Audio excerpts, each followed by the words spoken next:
Chapter 13. In the Nick of Time. Leaving his Mustang in charge of Fred, the Irishman turned to the right and followed the stream into the rocks. The course was so winding that he speedily disappeared from sight. The boy, who was compelled to sit still and await his return at perhaps the most dangerous portion of the road, felt anything but comfortable over the erratic proceeding of his friend. But fortunately, the latter had been gone but a short time, when he reappeared, hurrying forward as if somebody was at his heels. "It's all right," he remarked as he sprang into the saddle, took up the reins, and started on. "I think the Apaches are there, though I can't be certain, but I found out what I wanted to learn." Then he explained that he followed up the stream to the place where it came from beneath the rocks which formed a part of the wall of the cave, where a curious fact attracted his attention. In its passage beneath the stone, the tunnel widened and flattened so that where it shot forth into the sunlight again, its width was some 20 feet, and its depth only a few inches. The appearance it presented was very much like that of the gates of a mill pond when they have been slightly raised to allow a discharge of water beneath. Through the passageway thus afforded, no living person could have forced his way, and had Mickey O'Rooney attempted it, nothing in the world could have saved him from drowning. The Irishman himself realized it, and was thankful enough that he had refrained from making the desperate attempt. The two continued their sweeping gallop for several hours, during which they did not catch a glimpse of Indians, but they were alarmed by hearing the reports of guns at no great distance on the right. The firing was irregular, sometimes several shots being heard together, and then they were more of a dropping character. This showed that a fight of some kind was going on, but as to its precise nature they could only conjecture. It might be that a party of Comanches and Apaches or Kiowas or hunters were enjoying a hot time, but the two friends were glad to get out of the neighborhood as speedily as possible. At noon, they enjoyed the satisfaction of knowing that they had made good and substantial progress on the way home. There was an abundance of grass and water, and when the sun was overhead, they went into camp. "I'm as hungry as a panther that has been fasting for a month," said Mickey, as he dismounted, "and I haven't got a mouthful of food left. There ain't any use of a chap starving to death to accommodate anybody else, and I don't mind to do the same." Fred Munson's hunger was scarcely less than his, but the boy would have been willing to have undergone still more rather than incur the risk that was now inevitable. But Mickey saw nothing to be gained by such a course, and contended that they should give their attention to the wants of their bodies before they were weakened by fasting and fatigue. Mickey promised not to be absent long, and then started in search of provender. Game was abundant in that part of the world, and he was confident that much time would not be required to bring down some toothsome dainty. "He has an uncomfortable way of running off and leaving a fellow alone," muttered Fred, as he watched the vanishing figure of his friend.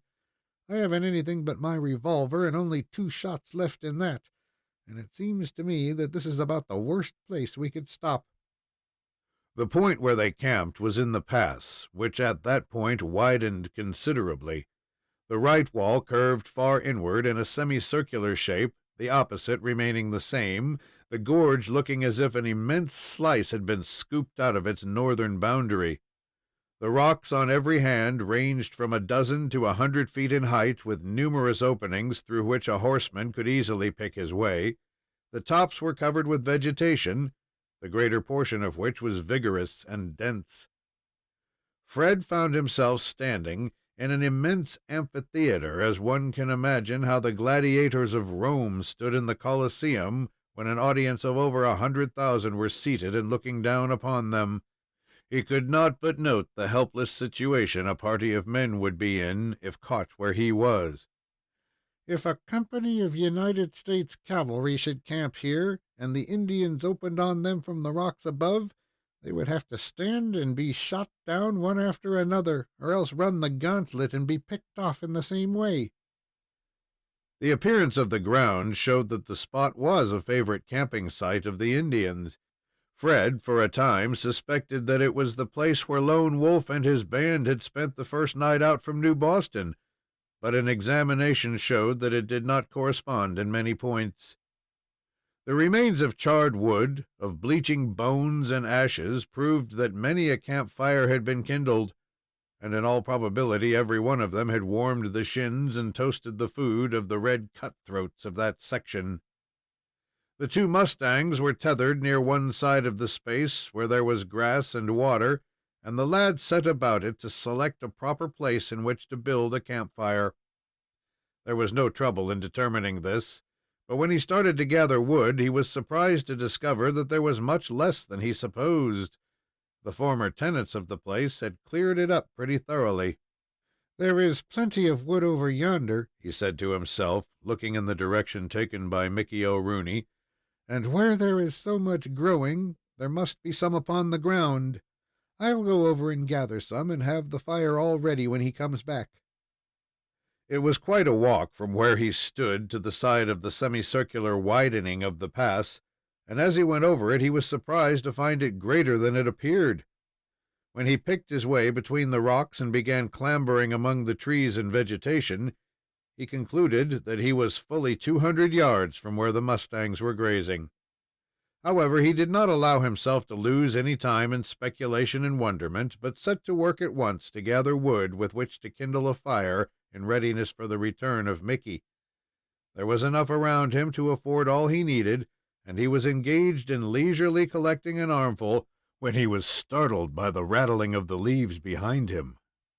The wood was dropped on the instant, and the alarmed lad wheeled about to face his new danger. Instead of 2 or 3 Indians, as he had anticipated, he saw an enormous grizzly bear about a dozen feet in the rear and coming directly toward him, with very little doubt of his purpose. Fred had no thought of anything of this character, and for a time he was paralyzed with terror, unable to speak or stir. These precious seconds were improved by the huge animal, which continued lumbering heavily forward toward the boy. Bruin had his jaws apart and his red tongue lolling out, while a guttural grunt was occasionally heard, as if the beast was anticipating the crunching of the tender flesh and bones of the lad. Before the latter was within reach, however, he had recovered his usual activity, and with a bound and a yell of terror, Fred started in the direction of the clearing where he had left the mustangs, and where he intended to kindle the campfire. But the enormous, bulky creature, although swinging along in his awkward fashion, still made good speed, and gained so rapidly upon the boy that he almost abandoned hope of escape. At this critical moment, Fred thought of his revolver, and he whipped it out in a twinkling. Whirling about, he took quick aim and discharged both barrels almost in the face of the brute. Then, flinging the pistol against his leather nose, he turned back and continued his flight at the utmost bent of his speed. Both bullets struck the brute and wounded him, but not fatally, nor indeed enough to check his advance. The grizzly bear, as found in his native wilds, is killed with extreme difficulty, and the only thing that seemed to affect the monster in the present instance was the flash of the pistol in his eyes. He paused, and rearing on his hind legs, snorted, snuffed, and pawed at his nose as if the bullets were splinters which he was seeking to displace. Then, with an angry growl, he dropped on all fours and resumed his pursuit of the author of his confusion and hurts. The wounds incensed the brute, and he plunged along at a faster rate than before, gaining so rapidly that there could be no doubt as to the result. Being without any weapon at all, there seemed but one hope for Fred, and that was to reach his mustang in time to mount and avail himself of his speed. For 100 feet or so he ran down a rapid slope between the trees and rocks until he reached the camping site, where he had a run of a couple of 100 yards across a comparatively level plain to reach the point where his animal was awaiting him. In going down this wooded slope, the smaller size of the boy gave him considerable advantage, yet so well did the grizzly succeed that he reached the spot less than 20 feet in his rear, and heading directly for him, at once proceeded to decrease the distance still further. This placed the question of escape by superior speed upon the part of the lad as among the impossibilities, and it began to look very much as if his race were run. At this juncture, as if all the fates had combined against him, Fred, while glancing backward over his shoulder, stumbled and fell. He sprang up as hastily as possible, but the loss of ground was irreparable. As he looked back, he saw that the colossal beast was so close that it seemed that one sweep of his paw would smite the terrified fugitive from the face of the earth. It was a critical moment indeed, and the crack of the rifle from the wood which the pursuer and pursued had just left was not a breath of time too soon. Aimed by one who knew the vulnerable points of such a creature, and by someone whose skill was unsurpassed, the leaden messenger crashed its way through bone and muscle to the seat of life. The brute, which was ready to fall upon and devour the young fugitive, pitched heavily forward and rolled upon the ground in the throes of death. Fred did not realize his delivery until he had gone some distance further and looked back and saw the black mass motionless upon the ground.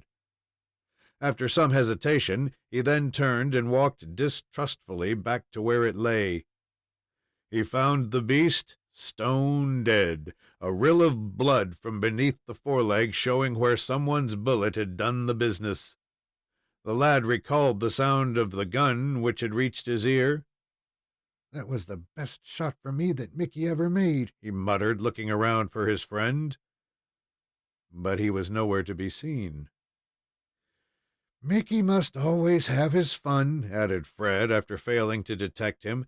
"Instead of coming out at once and letting me know how he came to do it, he fires the lucky shot and then waits to see how I will act.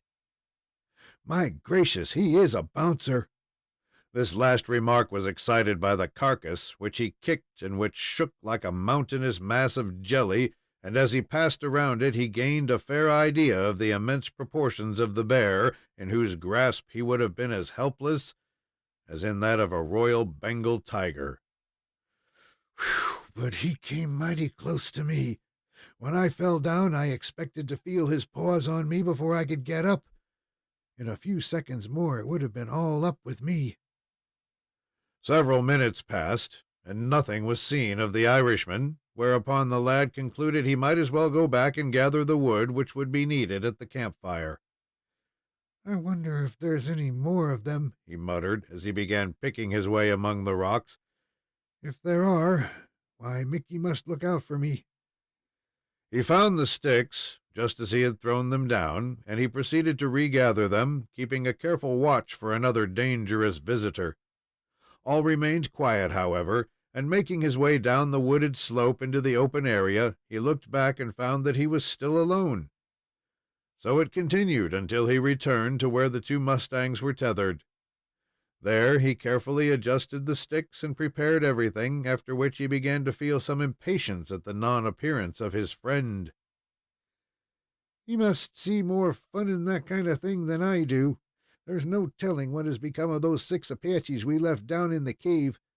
I feel sure that they've got above ground again. It won't take long for them to find their mustangs or some other horses, and they may be a mile away.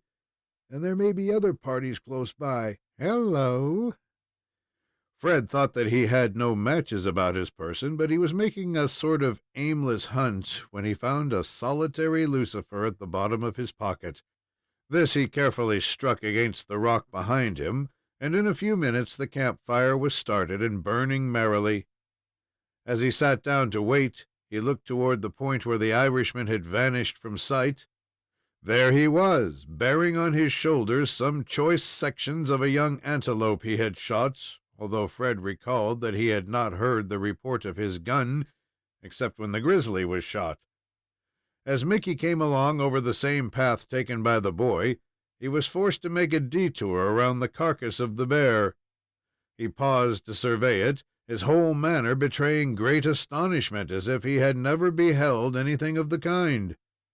He walked around the body several times, punched it with his foot, and finally, grasping his 20 pounds of meat in his right hand, approached the campfire. Here he at once began the preparations for broiling it. The antelope had been of goodly size, and he had cut out the most luscious portions so as to avoid carrying back any waste material. He had a great deal more than both could eat, it is true, but it was a commendable custom with the Irishman to lay in a stock against emergencies that were likely to arise. While thus employed, it would have been impossible for Mickey to hold his tongue. "Begorra, but it was queer, was the same, the way I came to catch this gentleman. I hunted him a little ways when he made a big jump, and I thought had got a long ways off. But when I came to follow him, I found he had cornered himself among the rocks, where there was no show of getting out except by coming back on me. The minute I showed myself, he made a rush for me arms, just as all the party gals in Tipperary used to do when I came along the street. An antelope can't do much, but I don't care about their coming down on me in that style, and so I pulled up and let drive. He was right on me when I pulled the trigger, and he made one big jump that carried him clear over my head and landed him stone dead on the other side. That was a good shot, but not as good as when you brought down the grizzly bear at my heels." Mickey O'Rooney was particularly busy just then with his culinary operations, and he stared at the lad with an expression of comical amazement that made the young fellow laugh. "Begorra, why don't you talk sense?" added Mickey impatiently. "I've heard Soot Simpson say that if you only put your shot in the right spot, you don't want but one of 'em to trip the biggest grizzly that ever navigated. I was going to observe that you had been mighty lucky to send in your 2 pistol shots just where they settled the business, though I suppose the haythen was so close on you when you fired that you almost shoved the weapon into his carcass." "I shot him, Mickey, before I fairly started to run, but he didn't mind it any more than if I spit in his face. It was your own shot that did the business." "Me own shot?" repeated Mickey, still staring with an astonished expression. "I never fired any shot at the beast. I never saw him till a few minutes ago when I was coming this way." It was Fred Munson's turn to be astonished, and he asked in his amazed, wondering way, "Who then fired the shot that killed him? I didn't." "I thought you did the same, for it was not myself." The lad was more puzzled than ever.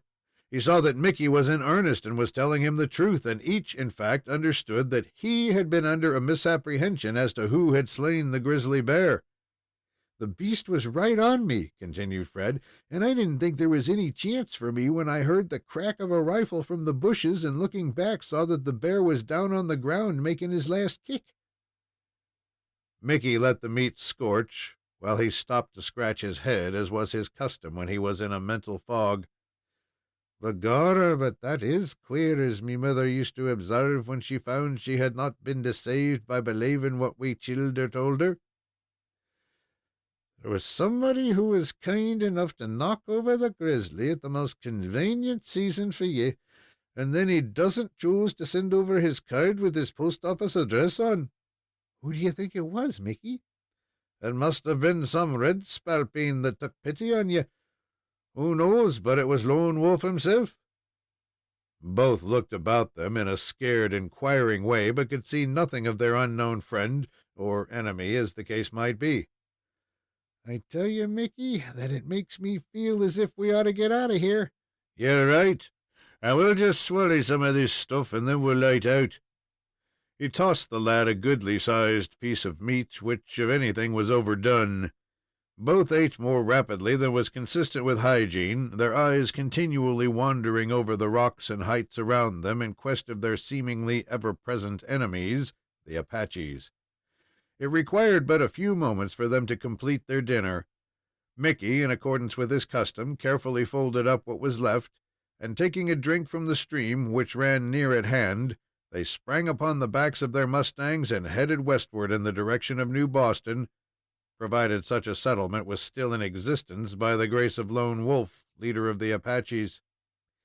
"Now," said Mickey, whose spirits seemed to rise when he found himself astride of his trusty mustang again, "if we don't have any bad luck, we ought to be out of the mountains by dark." "And after that?" "Then a good long ride across the prairie, and we'll be back again with the folks." "How glad I am that father isn't here, that he stayed at Fort Aubrey. For when he comes along in a few weeks, he won't know anything about this trouble till I tell him the whole story myself, and then it will be too late for him to worry." "Yes, I'm glad it's so. For it seems if I had a spalpeen of a son off with Lone Wolf among the mountains, I'd feel as bad as if he had gone in swimming where the water was over his head. And then it'll be so nice to sit down and tell the old gentleman about it, and have him lambaste you 'cause you wasn't more respectful to Lone Wolf. All them things are cheerful and make the occasion very pleasant. Begorra, I should like to know where that old redskin is, for Soot Simpson tells me that he is the greatest redskin down in this part of the world. He's the spalpeen that robbed a government train and made himself a big blanket out of the new greenbacks that he stole. Soot says that there isn't room on his lodgepole for half the scalps that he's taken. Bad luck to the spalpeen. He will peel the top knot from the head of a lovely woman or sweet child, such as I used to be, as quick as he would from the crown of a man of my size. He's an old reprobate, is the same, and Soot says he can never die resigned, and at pace with all mankind until he shoots him." "I'll be very glad to keep out of his way if he'll keep out of mine. I wonder why he didn't kill me when he had the chance instead of keeping me so long." "I suppose he meant to carry you up where his little spalpeens live, and turn you over to them for their amusement." "How could I amuse them?" "There'd be a good many ways. They might have stuck little wooden pigs in your hide, then set fire to 'em, and then walked you around for fireworks. Or they might fill your ears with powder and touch it off, and then watch the elegant expression of your countenance. Or they might have set you to running up and down between two rows of them, about 8 or 10 miles long, while each stood with a big shillelagh in his hand and banged you over the head with it as you passed.